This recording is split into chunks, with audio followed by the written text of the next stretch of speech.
again. I am so excited today to see how you are doing, and I'm so excited to see how you're doing this morning. Welcome again to Word Power, and I look forward to encouraging, inspiring, and connecting you with not only your future but also your presence.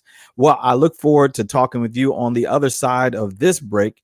Welcome again to Word Power.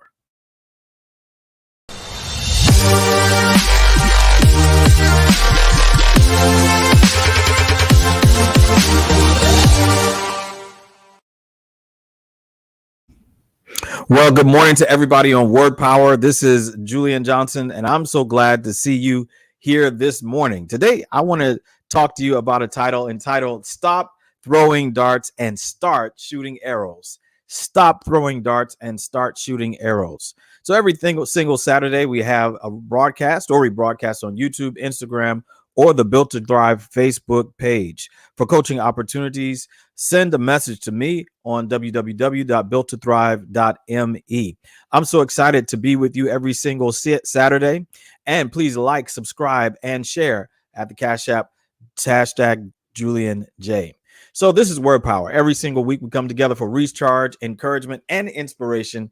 I'm your host, Dr. Julian Johnson, and the word of the week this week is courage. The word of the week is courage. And the Bible says every week we have a Bible text. Commit to the Lord whatever you do, and he will establish your plans, says Proverbs 16 verse 3. So I want to ask you, have you been playing it safe lately? There's some people who really enjoy playing it safe, and they really don't want to do anything that's outside of their comfort zone. What's up, Rick? What's up, Slickest? What's up, KC Films Media?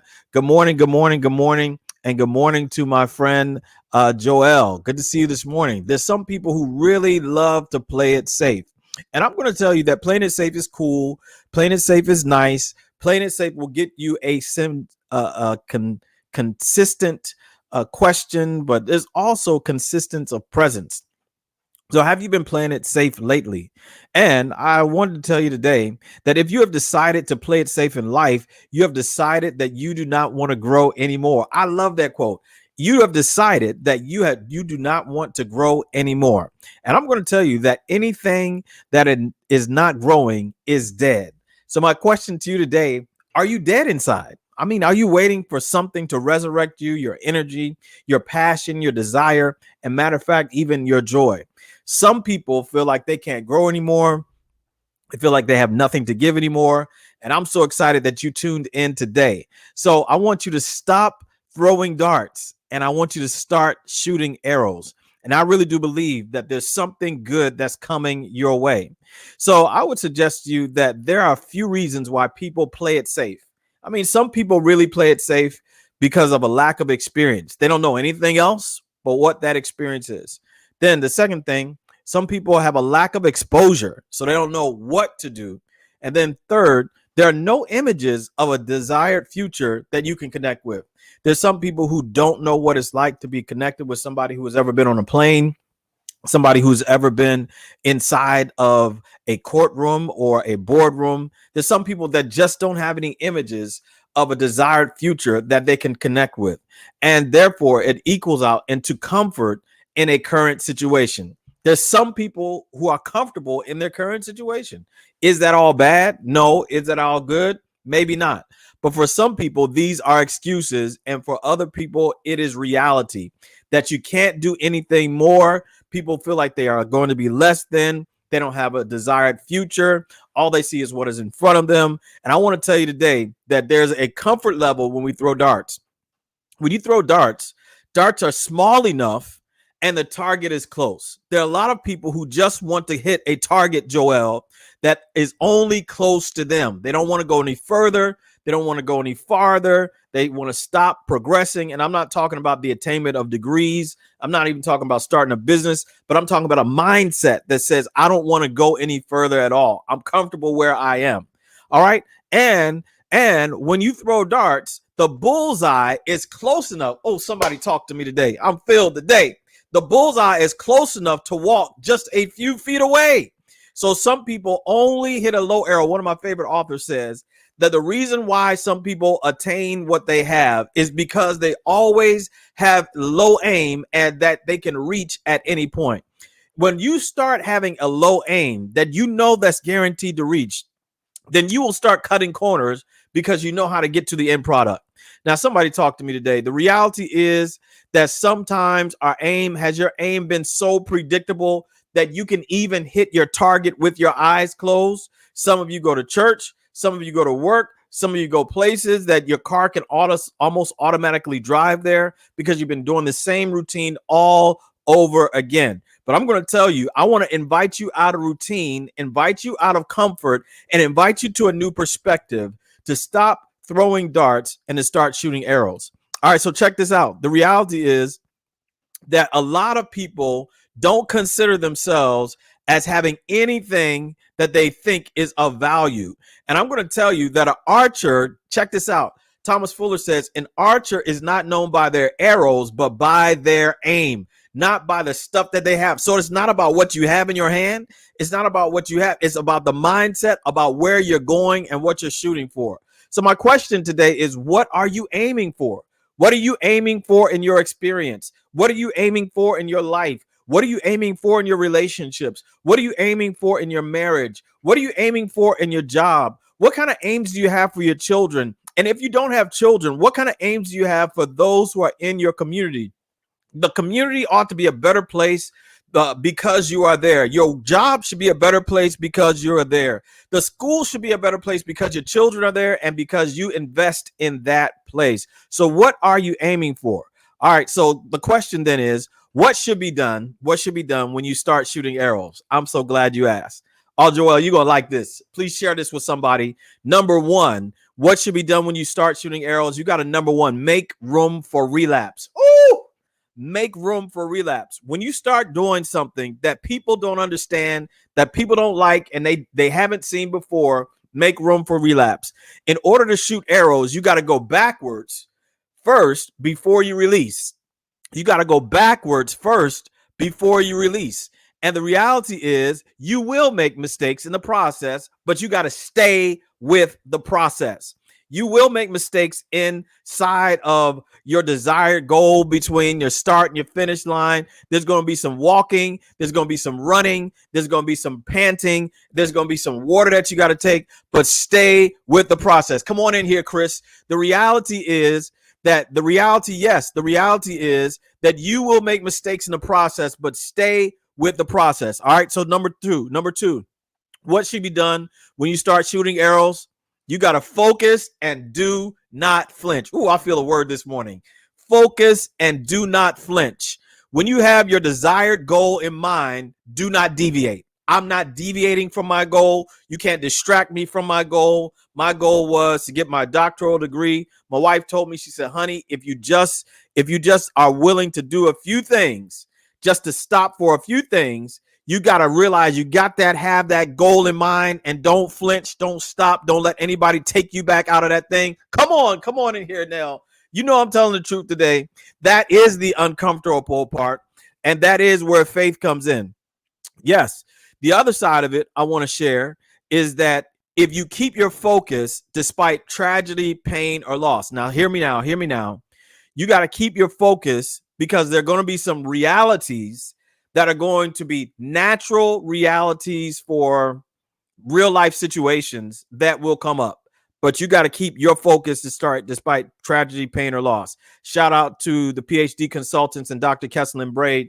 The other week I was talking to their group and they were telling me, this lady was telling me she was celebrating a baby blessing, a baby dedication for somebody who had, had trouble conceiving. She said, I can't stay at the party because I got to go back and go study. You got to keep your focus despite tragedy, pain, or loss. And then in order to get what you want, you got to be willing to sacrifice pleasures for a season. That's the hard part. You got to sacrifice. You got to focus and don't flinch. You got to sacrifice. I said, I love watching NFL football on Sundays. My wife said 2 years. If you do this for 2 years, don't watch football on Sunday. I didn't know who was winning. I didn't know who was losing, but I knew I was getting my doctoral degree, and I got it in 2.5 years. That's no lie. All right, then number 3, you got to prepare for distractions. While you out there shooting that arrow, that bow and arrow, you got that bow and arrow in your hand, you got to be willing to prepare for distractions. Everybody is not going to like the new version of you that you are becoming. Somebody's not going to like it. They're going to talk about you. They're going to say you think you better than us. You think you think we're not good enough anymore. You got a new vocabulary. You got a new perspective. You may do things that people don't agree with. Everybody's not going to like that new version you're becoming. And some people, their goal is to pull you backwards. Oh, come on, talk to me today. All right. The winds of life may cause you to go off balance. While you out there shooting, while you out there doing your thing, while you're out there with this arrow in your hand, this bow and arrow in your hand, there is a wind factor that you cannot, you have to prepare for despite what you think is going to happen. And I'm going to tell you this quote that I saw this week. I saw it somewhere. It's unknown because I don't remember where I saw it, but it's somebody's name. This is not my quote, but I got to share it with you. You got to prepare for distractions, but don't take criticism from people who you would never take advice from. I'm just going to leave that right there.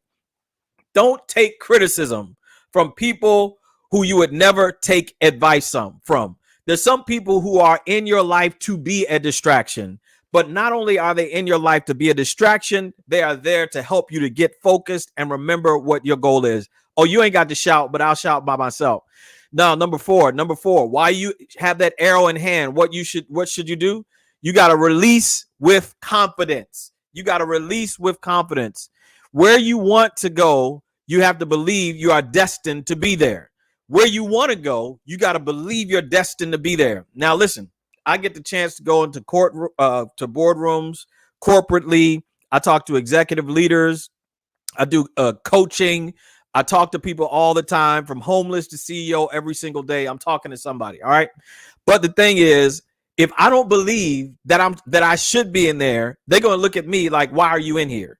And if you don't believe you should be at that meeting, at that interview, or speaking to that group, nobody else should believe it either.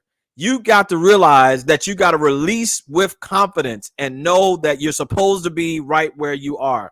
And then number five, you got to be willing to make the proper adjustments. After you release, you might hit the target. You might be a little off target, but you got to be willing to make the proper adjustments. You got to evaluate what you did, what you said, what you wrote, or how you responded to be a better version of yourself the next time. Why are you keep being the same version of yourself? I'm telling you, what in the world are you doing trying to be the same person all over again? This is a different time. This is a different reality. And I'm telling you, you have to be willing. That's right. Imposter syndrome. You got to be willing to go and do things that other people are not willing to do. But you got to evaluate yourself. Listen to yourself talking. When I'm on these things, when I do my Built to Thrive on Saturday morning, what I do sometimes is watch it without the volume so I can look at myself, so I can see what my expressions look like. Am I saying something the right way? I want to evaluate myself to be the best version of myself.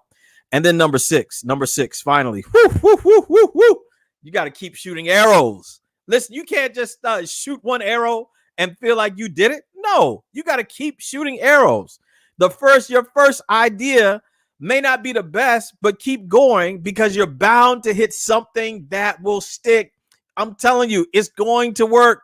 Something good is going to come out of this. Watch that one from a few weeks ago. Your first idea may not be your best idea. Thomas Edison had 10,000 ideas, and some stuff did not work. Some stuff worked, but guess what? He didn't look at it as a failure. My daughter Julia said, "Dad, it's not a failure. It's just I learned something in this process." Finally, remember that an arrow can only be shot by pulling it backward. So when life is dragging you back with difficulties, it means that it's about to launch you into something great. Oh my goodness. I feel like there's something great that's about to happen to you in your life. I feel like there's something great that's going to happen in your marriage. I believe that there's something great that's going to happen on your job, but you got to believe it for yourself. Oh, I'm so glad for this impactful word today. I'm so excited. I'll share it again another time. You better be ready for it. You're getting it free now, but you're going to pay later, baby. So number one, what should you do when you start shooting arrows? Number one, you got to make room for relapse. Number two, you got to focus and do not flinch. Number five, you got to prepare for distractions. Number four, you got to release with confidence. Number five, You got to be willing to make the proper adjustments. And number 6, finally, you just got to keep shooting arrows. Well, listen, I believe it. I'm claiming it with you. Yup, she was preaching. I'm claiming it with you today. And I believe that God is going to do something great in your life. I believe that as we partner together, I believe that as you go forward, I believe that as you keep moving, that something great is going to happen to you. Remember, my friends, that in order for this to happen, you got to stop throwing darts and start shooting arrows. Well, I'm Julian Johnson, and I'm here every single Saturday. I look forward to connecting with you. Please, please, please do this for me. I'm trying to get up to 100. If you can help me to get to 100 people on YouTube, I would greatly appreciate it. Please like, subscribe, and share this Cash App, share this broadcast and my Cash App. Hook me up, and I promise you that you will be blessed as a result of it. And please join me on Wednesday mornings on LinkedIn, where I'm praying especially for you on LinkedIn, my LinkedIn page. May God bless you. I hope you have a great rest of the week. I know that something good is about to happen in your life. Listen, just stop throwing darts. Start shooting arrows. I hope you have a great day. Blessings to you and your family and everybody in your circle of influence. I'm Julian Johnson, and I approve this message. Have a great rest of your day and a very great weekend.